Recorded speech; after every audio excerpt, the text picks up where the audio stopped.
నామానికి మహిమ కలుగును గాక. పరిశుద్ధాత్మ సన్నిధి అనే కార్యక్రమాన్ని వీక్షిస్తున్నటువంటి మా ప్రార్థనా ఛానల్ ప్రేక్షకులందరికీ కూడా ప్రభు నామంలో మీకు వందనాలు తెలియజేసుకుంటూ వస్తున్నాము. ప్రభు గతించిన కాలం అంతా కూడా మిమ్మలను మీ కుటుంబాలను దీవించి ఆశీర్వదించి ఈనాటి వరకు కూడా సజీవ లెక్కలో ఉంచి ఉన్నందుకు మీ పక్షంగా మేము దేవునికి కృతజ్ఞతలు తెలియజేసుకుంటూ వస్తున్నాం. ప్రేమైనటువంటి వారలారా, దేవుడు మనల్ని అద్భుత రీతిగా అనేకమైనటువంటి పరిస్థితులు గుండా తీసుకుని వెళుతున్నప్పటికీ దేవుని కృప మనలను విడువక ఎడబాయక అనుక్షణము అనుదినము అనునిత్యము మనతో కూడా ఉండి నడిపిస్తున్నటువంటి దేవునికి మనం ఏమిచ్చినా కూడా ఆయన రుణాన్ని మనము తీర్చుకోలేం. ప్రియమైనటువంటి వాళ్ళరా, పరిశుద్ధ బైబిల్ గ్రంథంలో అనేక సత్యాలను మీరు పలు విధములైనటువంటి దైవజనుల ద్వారా విని ఆత్మీయంగా మేలులు పొందుతూ ఉన్నారని మేము నమ్ముతూ ఉన్నాం. అందుకే ఈ దేవాది దేవునికి కృతజ్ఞతలు చెల్లింప బద్దులమై ఉన్నాం. ప్రియమైనటువంటి వాళ్ళరా, ఈ యొక్క దినాన మనం ధ్యానం చేయబోయేటటువంటి అంశం ఏంటి అంటే దేవుని వాక్యము ఎటువంటిది, లేకపోతే దేవుని వాక్యము ఎలాంటిది అనే అంశం మీద ఈ దినాన పరిశుద్ధాత్మ దేవుని యొక్క నడిపింపులో కొన్ని విషయాలు మీకు తెలియచేయాలని దేవుని వాక్యాన్ని బట్టి మనము హెచ్చరిక పొందుకుందాం. ప్రియమైనటువంటి వాళ్ళరా, దేవుని వాక్యంలో మనం మొట్టమొదటిగా చూసినట్లయితే యోహాను సువార్త 1వ అధ్యాయం 1వ వచనంలో ఈ రీతిగా వ్రాయబడుతూ ఉంది. ఆదియందు వాక్యం ఉండెను, వాక్యము దేవుని యొద్ద ఉండెను, వాక్యము దేవుడై ఉండెను అని 1వ వచనంలో మనం చదువుచున్నాం. ఈ వాక్యము ద్వారా మరి ఈ యొక్క కార్యక్రమాన్ని వీక్షిస్తున్నటువంటి బిడ్డలందరితో కూడా ప్రభువు మాట్లాడేలాగున దేవుని యొక్క సహాయము కొరకు దేవుని పాద సన్నిధిలో కొద్ది నిమిషాలు మనం ప్రార్థన చేసుకుందాం. మమ్మలను మిక్కిలిగా ప్రేమిస్తూ మా కొరకు ప్రాణం పెట్టిన మా ప్రియ పరలోకపు తండ్రి, ఈ యొక్క కార్యక్రమాన్ని వీక్షిస్తున్నటువంటి మా బిడ్డలతో నీ వాక్యము ద్వారా మీరు మాట్లాడమని, మీ వాక్యము ఎటువంటిది అనేటటువంటి గ్రహింపును మాకు కలగచేయమని, మాట్లాడుతున్నటువంటి నాకు మీ కృపను విశేషంగా కుమ్మరింపచేయమని, సిలువ చాటున మరుగుపరుచుకోమని, అనేక మంది వాక్యమును విని ఆత్మీయంగా ఎదగడానికి సహాయము చేయమని యేసు నామములో అడిగి వేడుకుంటున్నాము తండ్రి, ఆమేన్. ప్రియమైనటువంటి దేవుని జనాంగమా, మనము ఈ దినాల్లో క్రైస్తవులుగా ఈ లోకంలో మనం జీవిస్తూ ఉన్నాం. క్రీస్తుని ఎరిగినటువంటి వారంగా, క్రీస్తుని అంగీకరించినటువంటి వారంగా, క్రీస్తు మార్గంలో నడిచిన వారంగా మనం ఈ లోకంలో జీవిస్తున్నాం. ఎంతో శ్రేష్టమైనటువంటి ధన్యత దేవుడు మనకు అది ఇచ్చి ఉన్నాడు. అయితే ప్రియమైనటువంటి వాళ్ళరా, చాలా సందర్భాల్లో చాలా మంది అంటూ ఉంటారు, మరి మాకు దేవుడు ఉన్నాడు అంటే ఇదిగో మా దేవుడు ఈయన, ఇదిగో మా దేవుడు ఇది అని వాళ్ళు బయలుపరుస్తూ ఉంటారు.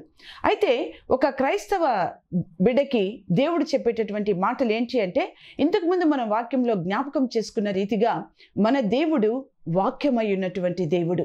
ప్రియులరా, అందుకే చాలా మంది చూడండి తమ అనుదిన జీవితంలో, ఉదాహరణకి జాబ్స్కి వెళ్ళే వాళ్ళైనా, వెహికల్లో వెళ్ళే వాళ్ళైనా బైబుల్ని వారి వెహికల్లో పెట్టుకుంటారు. జాబ్ చేసే సిస్టర్స్ అయితే, స్త్రీలైతే బైబుల్ని వారి యొక్క వ్యాంటీ బ్యాగ్లో పెట్టుకుంటారు. అలాగే చాలామంది వాళ్ళ పాకెట్లో చిన్న బైబుల్ని పెట్టుకుంటారు. ఇప్పుడైతే సెల్ ఫోన్లో కూడా బైబుల్ని ఇన్స్టాల్ చేసుకొని అవసరాన్ని బట్టి వాక్యాన్ని చదువుకుంటూ ఉంటారు. కనుక ప్రియమైనటువంటి వాళ్ళారా, మొట్టమొదటిగా మనం గ్రహించవలసిన అంశం ఏంటి అంటే మన దేవుడు వాక్యమైనటువంటి దేవుడు. అందుకనే అదే యోహాను సువార్త 1వ అధ్యాయము 14వ వచనంలో ఈ రీతిగా వ్రాయబడుతుంది. ఆ వాక్యము శరీరధారి అయి కృపా సత్య సంపూర్ణుడుగా మన మధ్య నివసించెను. ప్రియులారా, ఆదియందు వాక్యం ఉండెను. ఆది కాండంలో మనం చూసినట్లయితే యెహోవా దేవుని దగ్గర ఈ వాక్యం ఉంది. ఆ వాక్యము ఎలా ఉన్నింది? దేవుని దగ్గర ఉన్నింది. వాక్యమే దేవుడై ఉన్నాడు. యేసుక్రీస్తు ఆ వాక్యమునే శరీరధారిగా కృపా సత్య సంపూర్ణుడుగా ఈ లోకానికి ఆయన తీసుకుని వచ్చినట్లుగా దేవుని వాక్యంలో మనం చూస్తూ ఉన్నాం. యేసుక్రీస్తు కృపగలిగిన దేవుడు. యేసుక్రీస్తు సత్యములో ఆయన సంపూర్ణుడుగా కనబడుతూ ఉన్నాడు. ప్రియమైనటువంటి దైవ జనాంగమా, మనము అనుదినము కూడా దేవుని వాక్యమును మనము ధ్యానం చేయాలి. దేవుని వాక్యమును మనము చదవాలి. అందుకనే ప్రియమైనటువంటి దేవుని బిడ్డలారా, దేవుని వాక్యంలో మనము వింటూ ఉన్నప్పుడు, చదువుతూ ఉన్నప్పుడు, ధ్యానం చేస్తూ ఉన్నప్పుడు మన హృదయాలకి ఒక నెమ్మది, మన హృదయాలకి ఒక ఆదరణ, మన మనస్సుకి ఒక విశాలత దేవుడు మనకు అనుగ్రహింపచేస్తూ ఉన్నాడు. ఈ దినాన నేను మీతో మాట్లాడాలి అనుకున్నటువంటి అంశం ఏంటి అంటే, ఈ వాక్యము ఒక ఆత్మీయ దేవుని బిడ్డకు ఏ విధంగా ఉంది, దేవుని లేఖనాలను బట్టి, పరిశుద్ధ బైబిల్ గ్రంథంలో ఉన్నటువంటి లేఖనాల ఆధారంగా వాక్యం అనేది మనకు ఎటువంటిది అనేది మనం ధ్యానం చేయాలి. దీనికంటే ముందు ఒక అంశాన్ని మీకు తెలియచేయాలని నేను ఇష్టపడుతూ ఉన్నాను. చాలా మంది మన అనుదిన జీవితంలో ప్రతిరోజు బైబిల్ చదువుతాం, వెరీ గుడ్, మనందరినీ కూడా దేవుడు ఆశీర్వదిస్తాడు. రెండవది, మనం ప్రార్థన చేస్తూ ఉంటాం. ఒక భక్తుడు అంటాడు, మనం ప్రార్థన చేయడము అంటే మనము దేవునితో మాట్లాడడం. మన సమస్యలు, మన కష్టాలు, మన దుఃఖము, మన వేదన, మన అవసరతలు ప్రతిదీ కూడా దేవునికి విజ్ఞాపన చేస్తూ ఉన్నాం, దేవునితో మనం మాట్లాడుతూ ఉన్నాం. మనము బైబిల్ చదువుతూ ఉన్నామంటే దేవుడే మనతో మాట్లాడడం. వాక్యరీతిగా దేవుడు మనల్ని బలపరుస్తూ ఉంటాడు, వాక్యరీతిగా దేవుడు మనల్ని ఆదరిస్తూ ఉంటాడు, వాక్యరీతిగా దేవుడు మనలను సంతోషానికి గురి చేస్తూ ఉంటాడు. అయితే ప్రియమైనటువంటి వారులారా, ఇవి రెండూ కూడా ఒక ఆత్మీయ దేవుని బిడ్డ జీవితంలో ఉండవలసినటువంటి అతి ప్రాముఖ్యమైనటువంటి కార్యములు. మనము దేవునితో మాట్లాడాలి, ప్రార్థన చేయాలి, దేవుడు మనతో మాట్లాడాలి, అంటే మనం బైబిల్ చదవాలి. అయితే ప్రియమైనటువంటి వారులారా, ఈ బైబిల్ చదవటము అంటే దేవుని వాక్యాన్ని మనం చదవటం. ఈ వాక్యము ఒక ఆత్మీయ దేవుని బిడ్డకు ఎలా ఉంటుంది అనటానికి పరిశుద్ధ బైబిల్ గ్రంథంలో అనేకమైనటువంటి రెఫరెన్సెస్ ఉన్నాయి. అయితే దేవుని యొక్క మహాకృపను బట్టి కొన్ని అంశాలు మాత్రమే నేను మీకు పరిచయించాలని ఇష్టపడుతూ ఉన్నాను. మొట్టమొదటిగా మనం చూసినట్లయితే మొదటి పేతురు రాసినటువంటి పత్రిక 2వ అధ్యాయము 3వ వచనంలో ఏమని చెప్పబడింది అంటే, ఒక ఆత్మీయ దేవుని బిడ్డకు దేవుని వాక్యము పాల వంటిది. ప్రియమైనటువంటి వారులారా, పుట్టిన బిడ్డలు మొదలుకొని పెద్ద అయ్యేంత వరకు కూడా అనేక మంది తమ నిత్య జీవితంలో తీసుకున్నటువంటి పానీయం ఏదైనా ఉన్నది అంటే అది పాలు. ప్రియులరా, ఆత్మీయ దేవుని బిడ్డకు దేవుని వాక్యం అనేది ఒక పాల వంటిది. పాలు సంపూర్ణమైనటువంటి ఆహారం. చంటి బిడ్డలకు, వ్యాధిగ్రస్తులకు, బలహీనులకు, వృద్ధులకు అజీర్ణం చేయకుండా జీర్ణం చేసే ఈజియెస్ట్ వేలో జీర్ణమయ్యే ఆహార పానీయాల్లో పాలు అతి ప్రాముఖ్యమైనది. కనుక ప్రియమైనటువంటి వాళ్ళారా, మనకు బాహ్య శరీరం ఉంది, అంతరంగంలో కూడా ఒక శరీరం ఉంది. దాన్ని ఆంతర్య పురుషుడు అంటాడు. బాహ్య శరీరము మనము తినే ఆహారము ద్వారా బలపరచబడుతూ ఉంటాడు. మనం బలమైన ఆహారం తిన్నప్పుడు మనం బలవంతులుగా, శక్తివంతులుగా మనం కనబడుతూ ఉంటాం. అలాగే మన ఆంతర్య పురుషుడు, అంతరంగంలో ఉన్నటువంటి పురుషుడు బలాభివృద్ధి చెందాలి అంటే ఈ ఆంతర్య పురుషునికి అవసరమైనటువంటి ఆహారములో అతి ప్రాముఖ్యమైనది పాలు. ప్రియులారా, ఈ పాలు అనేది దేవుని వాక్యం. ఈ వాక్యాన్ని మనం అనుదినము చదవటం వల్ల, అనుదినము ధ్యానం చేయటం వల్ల, మందిరాలకి వెళ్ళి ఉపదేశాన్ని వినటం వల్ల, మరి అక్కడక్కడ జరిగేటటువంటి సువార్త కూడికలు లేకపోతే ఉజ్జీవ కూడికల్లో పాలు పంపులు పొందుకోవటం వల్ల మన ఆంతరంగ పురుషునికి అవసరమైనటువంటి బలమైన పాలు మనకు దేవుడు అనుగ్రహిస్తూ ఉన్నాడు. కనుక మన జీవితంలో దేవుని వాక్యము మొట్టమొదటిగా పాల వంటిది. రెండవదిగా మనం చూసినట్లయితే దేవుని వాక్యము ఎటువంటిది అని దేవుని వాక్యంలో మనం చూస్తే ఇర్మియా గ్రంథం 23వ అధ్యాయము 29వ వచనంలో దేవుని వాక్యము చెప్తూ ఉంది కదా, దేవుని వాక్యము బండను బద్దలు చేయు సుత్తె వంటిది కాదా. హేమర్. ప్రియులారా, ఈ దినాల్లో ఏదైనా బరువైనటువంటి వస్తువులు, పెద్ద పెద్ద బండలను మనము పగలగొట్టాలి అంటే సుత్తులు మనం ఉపయోగిస్తూ ఉంటాం. కనుక ఒక కాఠిన్యమైనటువంటి మానవ హృదయాన్ని బద్దలు చేసేటటువంటి సుత్తి వంటిది దేవుని వాక్యం. ప్రియులారా, ఒక భక్తుడు అంటాడు, ఒక మనిషితో మాట్లాడితే వాడు మారకపోవచ్చు, కానీ దేవుని వాక్యము అతనితో మాట్లాడితే, దేవుడే అతని వాక్యం ద్వారా సంధిస్తే ఆ వ్యక్తి తప్పక మారుతాడని సెలవిస్తూ ఉంటాడు. ఇది 100% అది వాస్తవం అని మనం నమ్మాలి. ఎందుకంటే పెద్ద పెద్ద వస్తువుల్ని మనము చిన్న చిన్న ముక్కలుగా చేయటానికి మనము సుత్తిని ఉపయోగిస్తూ ఉంటాం. ఆ సుత్తి ద్వారా దాన్ని కొట్టినప్పుడు అది చిన్న చిన్న పీసెస్గా మనకు అవసరమైనటువంటి మేర అది ముక్కలుగా విడిపోతుంది. అలాగే మన ఆత్మీయ జీవితంలో కొన్నిసార్లు మనం చాలా కఠినంగా ఉంటాం, చాలా స్టబ్బన్గా ఉంటాం. దేవుడు మనుషులు ఎంత చెప్పినా కూడా మన ప్రవర్తనని, లేకపోతే మన మనస్తత్వాన్ని, లేకపోతే మన హాబీస్ని మనం మార్చుకోలేని స్థితిలో మనం ఉంటూ ఉంటాం. అయితే దేవుని వాక్యము మనతో మాట్లాడినప్పుడు, సుత్తె వంటి దేవుని వాక్యము మనను బద్దలు చేసినప్పుడు దేవుని వాక్యానికి మనం సరెండర్ అయిపోతాం, దేవుని వాక్యానికి మనం లోబడిపోతాం, దేవుని వాక్యానికి మనం విధేయత చూపుతాం. కనుక ప్రియమైనటువంటి వారులారా, రెండవదిగా మన ఆత్మీయ జీవితానికి దేవుని వాక్యము ఎటువంటిది అంటే బండను బద్దలు చేయు సుత్తె వంటిది. మూడవదిగా దేవుని వాక్యంలో మనం చూస్తే మలాకి గ్రంథం 3వ అధ్యాయము 2వ వచనంలో రాయబడింది, దేవుని వాక్యము చాకలివాని చేతిలోని సబ్బు వంటిది అని వ్రాయబడింది. ప్రియమైనటువంటి వారులారా, సోపు గురించి మనందరికీ తెలుసు. కొన్ని సోపులు ముఖం కడుక్కోవడానికి ఉపయోగపడతాయి, కొన్ని సోపులు బట్టలు ఉతుక్కోవడానికి ఉపయోగపడతాయి. ఇప్పుడు సోపులు చాలా కంపెనీస్ వచ్చినాయి, చాలా కాస్ట్లీ సోప్స్ వచ్చినాయి. అయితే ప్రియమైనటువంటి వారులారా, ఈ సోపుల గురించి రాసేటప్పుడు మలాకి గ్రంథకర్త అంటాడు, ఈ సోపు ఎలాంటిది అంటే చాకలివాని చేతిలోని సబ్బు వంటిది అంటాడు. చాకలివాని చేతిలోని సోపు వంటిది అంటాడు. చూడండి, ఏదైనా ఒక బట్టకి మురికైతే మనం మామూలుగా సర్ఫ్లోనో ఏరియల్లోనో వేసి నానబెట్టి దాన్ని వాష్ చేస్తాం ఆ మురికి పోవటానికి. కొన్నిసార్లు జిడ్డు మురుకులు ఉంటాయి, కాఫీ మరకలోనో లేకపోతే టీ మరకలోనో ఆయిల్ మరకలోనో కొన్ని బట్టలకు అంటుకున్నప్పుడు అవి సులభంగా విడిపోవు. అలాంటప్పుడు ఏం చేస్తాము అంటే వాటికి కొంచెము గాఢత కలిగినటువంటి సబ్బులను ఉపయోగించి మనము యూస్ చేసి ఆ మురికి పోగొట్టుకోవడానికి మనం ప్రయత్నం చేస్తూ ఉంటాం. అయితే మనము యూస్ చేసే సబ్బు కంటే చాకలివాని చేతిలో సబ్బు ఉన్నప్పుడు వాడు ఒప్పుకోడు. అది మొండి మరకైనా కూడా అది పోగొట్టి అది తిరిగి పాత స్థితికి వచ్చేలాగా దాన్ని చేయటానికి అతను ప్రయత్నం చేస్తూ ఉంటాడు. కనుక ఒక దేవుని బిడ్డకు దేవుని వాక్యము ఏ రీతిగా ఉండాలి అంటే మనలో ఉండేటటువంటి మురికిని పోగొట్టగలిగినటువంటి వాక్యముగా అది మన జీవితానికి మనం అన్వయించుకోవాలి. మనము మందిరాలకు వెళ్తూ ఉంటాం, దేవుని వాక్యాన్ని వింటూ ఉంటాం. అయితే అందరి హృదయాలకు ఆ వాక్యము టచ్ అవ్వదు. కానీ ఎవరైతే ప్రార్థనాపూర్వకంగా, ఎవరైతే మనఃపూర్వకంగా ప్రభా నీ పాద సన్నిధిలోనికి వచ్చినాను, నా పాపాలను కడుగు, నాలో ఉన్న మురికిని కడుగు, నాలో నీకు ఇష్టం లేనటువంటి కార్యాలను నువ్వు తీసివేయి ప్రభా అని మనం ఎవరైతే ప్రార్థనాపూర్వకంగా వస్తారో అలాంటి వారి జీవితాల్లో ఈ యొక్క వాక్యము అనేది సబ్బులాగా వారి మురికినంతా కూడా పోగొడుతుంది. అందుకే ప్రియమైనటువంటి వారులారా, దావీదు భక్తుడు అంటాడు, నీ ముఖ కాంతిలో నా రహస్య పాపములు కనబడుచున్నవి కదా. ఇది నాన్న దేవుని సన్నిధికి వచ్చినటువంటి మనము దేవుని వాక్యాన్ని మనం ఎలా తీసుకోవాలి అంటే నా మురికిని పోగొట్టే వాక్యముగా ప్రభా నీ వాక్యము నా జీవితంలో క్రియ చేయాలని మనం మొరపెట్టినప్పుడు, ప్రార్థన చేసినప్పుడు, అలాంటి ప్రేరేపణతో, అలాంటి మనస్సుతో, అలాంటి తలంపుతో దేవుని సన్నిధికి వచ్చినప్పుడు నిశ్చయముగా దేవుడు మన శరీరములో, మన ఆత్మకు, మన జీవానికి అంటుకున్నటువంటి ప్రతి మురికుని కూడా ఆయన పోగొట్టడానికి సబ్బులాగా ఆయన వాక్యాన్ని మన జీవితానికి ఆయన అందిస్తూ ఉన్నాడు.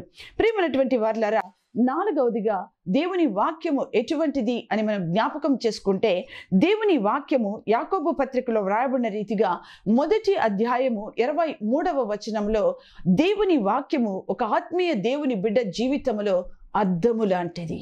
పిల్లరా, మిర్రర్ అంటాము. మనము అద్దం ముందు నిలబడుకున్నప్పుడు మనం ఎలా ఉన్నామో అలాగే కనబడతాం. మన ముఖానికి ఏదైనా మురికి అంటుకున్నా, మన ముఖము బాగా లేకున్నా, మన ముఖము బలహీనంగా ఉన్నా, మనము బలంగా ఉన్నా, మనం ఎలా ఉంటామో అలాగే చూపించేది అద్దం. కనుక మనము బైబిల్ చదువుతూ ఉన్నప్పుడు, దేవుని వాక్యం చదువుతూ ఉన్నప్పుడు ఇది నీ హృదయంలో ఉన్న ప్రతి కార్యాన్ని కూడా అది ఎత్తి చూపెడుతూ ఉంటుంది. నీ జీవితం ఎలా ఉంది, నీ ప్రవర్తన ఎలా ఉంది, నీ నడక ఎలా ఉంది, నీ పడక ఎలా ఉంది, నీ మాటలు ఎలా ఉన్నాయి, నువ్వు ఏ రీతిగా జీవిస్తున్నావు అనేది ఈ వాక్యము నిన్ను అద్దములో మన ముఖాన్ని ప్రతిబింబింప చేసిన రీతిగా, రిఫ్లెక్ట్ అయిన రీతిగా దేవుని వాక్యము మన యథార్థ స్థితిని అది బయలుపరుస్తూ ఉంది. సపోజ్ మనము అద్దం ముందు నిలబడుకొని చూసుకుంటా ఉంటాం అనుకోండి, ఎక్కడైనా చిన్న మచ్చ మురిక కనబడితే అలాగా మనం బయటకు వెళ్ళిపోం. ఎందుకంటే ఎవరన్నా చూసి కామెంట్ చేస్తారేమోనని వెంటనే దాన్ని సరి చేసుకుంటాం.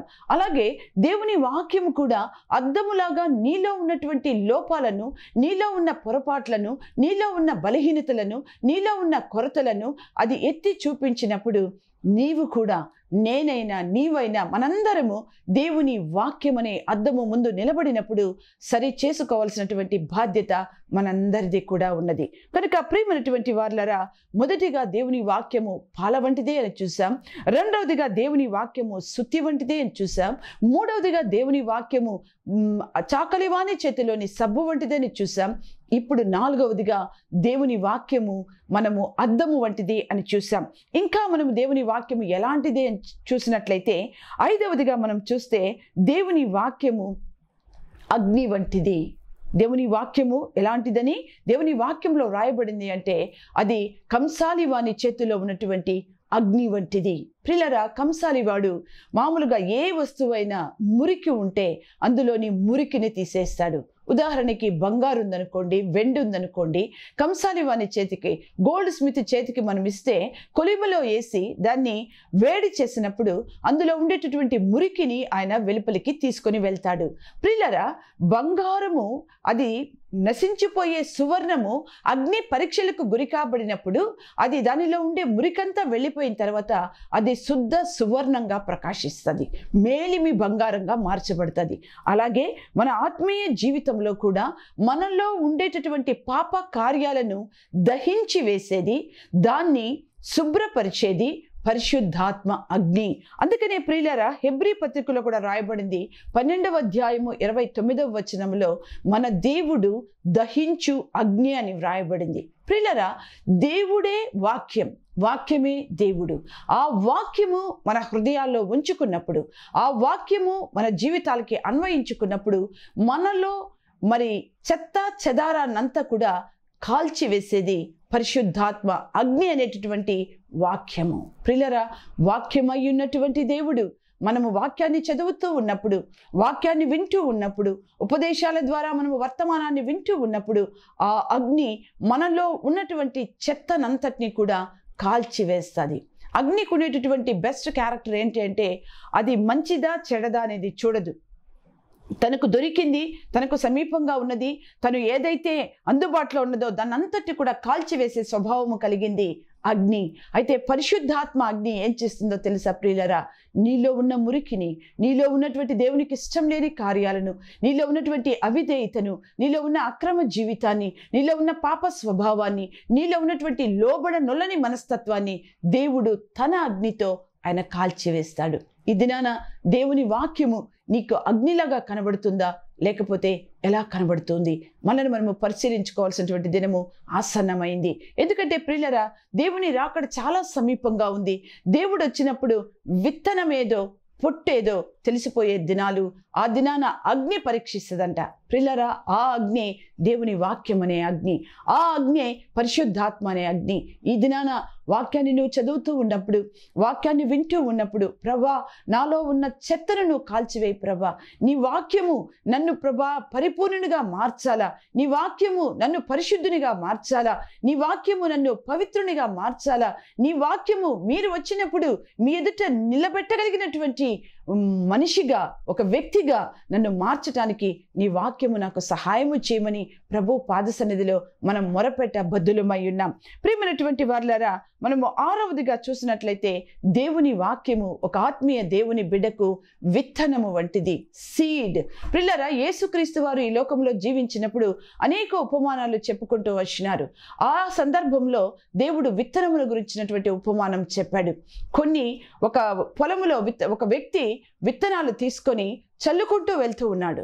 చల్లుకుంటూ వెళ్తూ ఉన్నప్పుడు కొన్ని రోడ్డు పక్కన పడ్డాయి, కొన్ని ముళ్ళ పొదలో పడ్డాయి, కొన్ని బండ మీద పడ్డాయి, కొన్ని మంచినీళ్ళన పడ్డాయి. ఈ ఉపమానం గురించి మనందరికీ తెలుసు. ప్రియులారా, రోడ్డు పక్కన పడ్డ విత్తనాలు కాకులొచ్చి, పక్షులొచ్చి వాటిని తినివేస్తున్నాయి. ముళ్ళ పొదలో పడిన విత్తనాలు మొలకెత్తినాయి, కానీ ముళ్ళు వాటిని అణిచివేస్తున్నాయి. కొన్ని బండ మీద పడ్డాయి, అవి వెంటనే మొలకెత్తాయి, కానీ వేరు లోపలికి చొచ్చుకోపోయే అవకాశం లేనందువల్ల వెనువెంటనే మాడి మసైపోయినాయి. కొన్ని మాత్రమే మంచి నేలను పడ్డాయి. ప్రియులారా, మంచి నేలన పడ్డ విత్తనము అది ఫలించి కొన్ని 30దంతులుగా, కొన్ని 60దంతులుగా, కొన్ని 100అంతలుగా ఫలించినట్లుగా దేవుని వాక్యంలో మనం చూస్తూ ఉన్నాం. ప్రియులారా, విత్తనం అనేది దేవుని వాక్యం. దేవుని సన్నిధికి వచ్చినప్పుడు, మందిరాలకు వచ్చినప్పుడు, వాక్యం చదువుతూ ఉన్నప్పుడు మనము ఎక్కడ పడిన విత్తనాల వలె మనం కనబడుతూ ఉన్నాం.